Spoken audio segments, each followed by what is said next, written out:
Hello guys, thanks for tuning in again today. Today I wanted to talk about being chronically single. I wanted to talk about being chronically single and the long-term impacts of not experiencing romantic attention in your youth and like young adulthood. I guess I'm 21, so I'm still actively in my young adulthood. Plenty of time and opportunity for me to experience things, so I'm not, whatever. But I think some people like enter this conversation and they're very like, woe is me, it's never gonna, like, my life situation is never gonna change, and I don't think that's like the right approach to have. Partially one of the reasons why I wanted to talk about like not experiencing romantic experiences is because I feel like a lot of the time when I stumble onto like chronically single TikTok, I am seeing people talk about the experience of being chronically single in a way that I simply cannot relate to. Like, I do not understand the points that are being made. I do not get what is happening in the discussions happening before me. I feel like people really feel like, and I think it's just because I've like processed a lot of my chronic singleness and like have dealt with a lot of the impacts of it that I may not even have like realized were impacts of it. Like some things I've talked about online is obviously feeling like insecure. And this kind of question, one point I made before is like, when you grow up without romantic attention and all of your peers seemingly are able to have reciprocal crushes and even kind of having like silly adolescent relationships where, I remember I had a friend who had a boyfriend in like, might have been like 8th or 7th grade or 7th or 8th grade, and their whole relationship happened over Snapchat, and then they would decide they would talk over Snapchat to meet by the water fountain and hug. That was the entirety of their relationship, right? It's so easy to look at that and be like, this is stupid, this is dumb, why should I care about this? However, specifically middle school relationships like that is stupid. But broadly speaking, talking about like high school relationships, most people are not going to, wind up with who they are, who they end up dating in high school. It's still like an important experience to have, even if we want to call it frivolous, right? And I think that one of the impacts of not having that kind of experience when you're young is that it does make you feel undesirable, and it makes you kind of sit there with this question of like, why doesn't anybody want me? Which can definitely make a person feel very insecure. And I think because like I've dealt a lot with my insecurities, and I don't think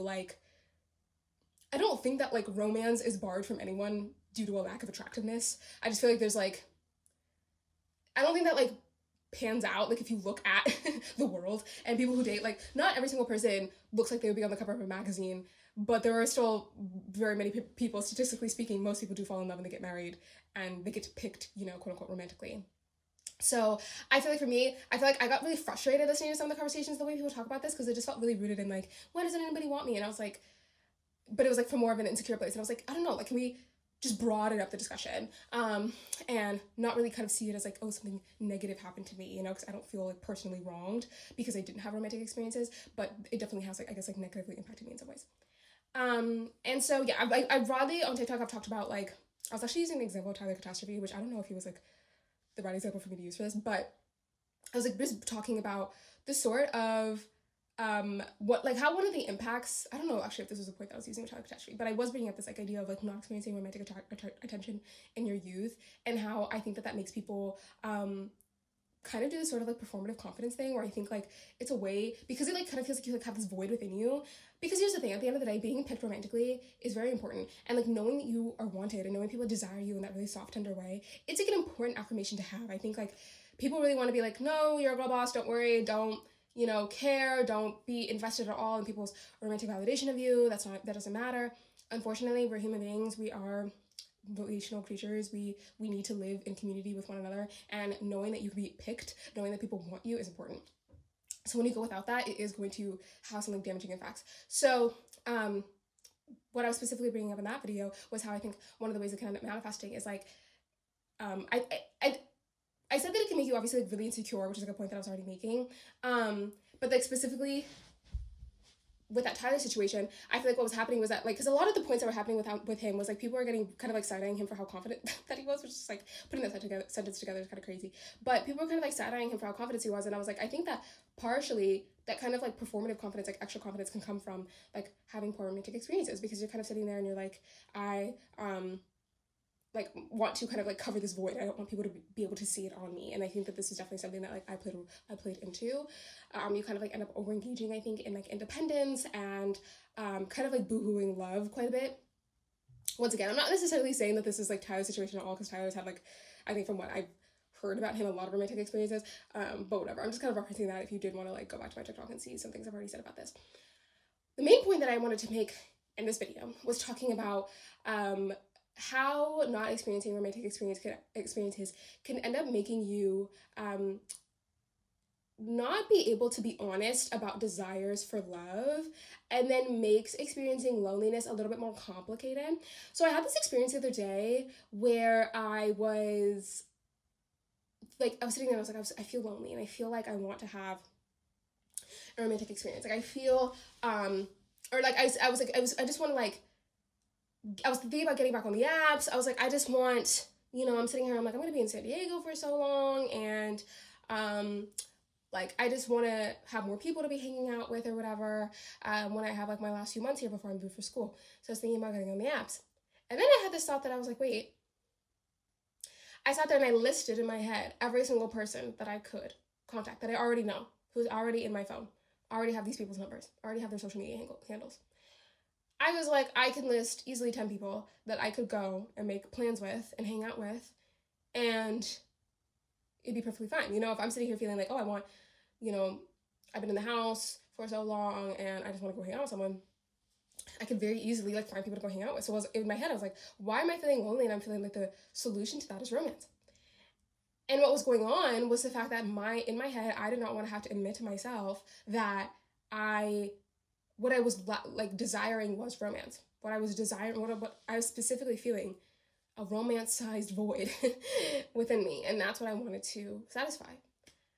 I think we do live in a world where we over-romanticize romance, and we make people feel like romantic experiences are the most important thing they're going to experience in the world, and that if you don't have that, then you are like, that's like, you should pretty much say screw it and like F you to every other type of relationship that you have. Like, I was actually, I don't think I ever posted this, but I was talking about, recently I've been learning more about attachment styles, and I learned that I am somewhere on the avoidance spectrum. I'm not quite sure what flavor of avoidant, but I was starting to kind of do a little bit of research, and I was like, okay, like I want to specifically see how my avoidant attachment style has manifested in my like social life and how it's manifested with friendships specifically. Especially since I'm, going to be moving soon. So I've really been wanting to do more like practical work around preparing myself for the social changes that I'm going to experience when I move. So I, started to do a little bit of research, and I found that it was much harder, not impossible, just much harder to find resources for how to apply an understanding of your attachment style to friendships. Like, I would find some content and it would be like, here's how to like identify your avoidant tendencies in friendships, kind of just like as a tool to be able to know what kind of attachment style that you have, to be able to check to see if you have certain behaviors. But I wasn't finding very much like practical content on how to fix it and how to be like some practical tips on how you process it and deal with it and show up, the triggers or whatever as they arrive. I wasn't getting very much of that. And I started to have this thought of, if I was looking for resources like this, within a romantic context, that it would have been a different experience. I would have had a different experience with what I found. So that was, to me, starting to make me think, okay, kind of like added to a thought that I've always had, which is like, we are very affirming of romance, but then don't extend that same validation to friendship. And I feel like I missed my broader point. Oh, like just, so we have this kind of like romantic preoccupation. And then I think that it can make it so that when you're experiencing loneliness, right, I think a lot of people might want to offer friendship as the solution. But if you're not sitting there but someone who doesn't experience a lot of romantic experiences, and especially since we're living in a world where it seems like the way people talk is that they talk from the perspective of having satisfied romantic experiences. Like I feel like the advice given, broadly speaking, is for people who have had satisfying romantic experiences, even though that doesn't even really pan out statistically because Gen Z is incredibly single, beside the point. People are going to tell you all the time that you need to focus on friends. You need to focus on making friends. And like that's your problem. And that the issues that we're living in a friendship recession and people want to be friends, which is all like objectively true. But what doesn't become clear is that if you are someone who has not experienced romantic love, that is like a void. And I don't think we validate that. And I think people fear, especially with like, the era of the pick-me, I think people fear like saying that you want romance and saying that you feel a void, that you feel the lack, that you feel pain because of the fact that you're not experiencing romantic love. Which then can make it so that like, I was sitting there in that moment, not really understanding, like I was immediately like, okay, I want a connection, and then my mind went to romance, and then I corrected myself and said, well, I have all these friends, so why am I thinking about romance? And then I had to think about it further and be like, but I'm thinking about romance because that's what I want. And it was very novel. It was a very recent development for me to realize that I could want romance, that I could want love, that I could not feel lonely in other aspects of my life when it comes to like my friendship life, but have a loneliness that is inspired from from a lack of romantic experiences. So I think like clarifying loneliness has been a big thing, I guess, for me processing not having romantic experiences and like being able to admit to myself that sometimes I want romance, and that feels really, because I think especially like I said, like when you grow up without romantic experiences, I just feel like you become really independent. So then having to admit to yourself that you want romance is so hard. It's like so hard. It's like so something that I get really embarrassed talking about. But I think another thing too, I was kind of reflecting on this with Love Island because I haven't not watched tonight's new episode yet. And it's like already 7 o'clock, so it's been out for an hour. Anyway, I have to like avoid my socials now because people are gonna give me spoilers. But there was some new bombshells that came out. There was Soul, Jen, and Kayla. Specifically with Soul is starting to spark some discourse about people talking about her hair and having issues with her hair. There was a similar conversation that happened around Anaya. This generation, this season in general, I feel like there was a lot of discourse surrounding the Islanders, the original cast, bombshells, about how desirable they are, and people kind of debating how attractive they are, and saying, oh, these bombshells have this feature, or this villain member has this feature, physical feature on their body, which would make them undesirable. And this is like a thought process that I had pretty religiously, especially before I ever really started dating, like having any romantic experiences, I mean. Where I always had it in my head that I needed to have X, Y, and Z feature. I was like, I need to focus on losing weight. I need to focus on getting my skin to look a certain way. I need to focus on getting my hair to look a certain way. I need to have a certain wardrobe. Like I need to I optimize myself in all these ways before I can comfortably expect romance from the world. Like that's just not going to happen to me if I don't. I'm not going to be able to believe that I can be picked romantically unless I fix myself in these ways. So imagine my surprise when I started to date and I was getting picked romantically without having optimized all these other parts of myself. And so why I'm bringing up Love Island is like we're watching these Islanders. These Islanders are still getting picked left and right. They're still getting picked left and right, right? Like people are still wanting them. They're not having trouble finding love in the villa. And I think that when you have not experienced romantic love, so much of your understanding of romance is happening in the hypothetical. It's happening in like how you think romance works and how you think it should be and how you think it would feel. That's the place that things are coming from. So because of that, it's very easy to kind of go with like the stereotypical rules where people say, oh, if you're a certain weight, you're not gonna get love. If you look a certain way, you're not gonna get love, blah, blah. And so it wasn't until you start reality testing that you realize that it's not true. That I was still like I've never been skinny. Well, not since high school, but that means every single romantic experience I've had happened when I was not skinny. Someone picked me when I wasn't skinny. Someone picked me when, my face wasn't perfectly clear. People picked me when my hair wasn't on, my braids were not fresh.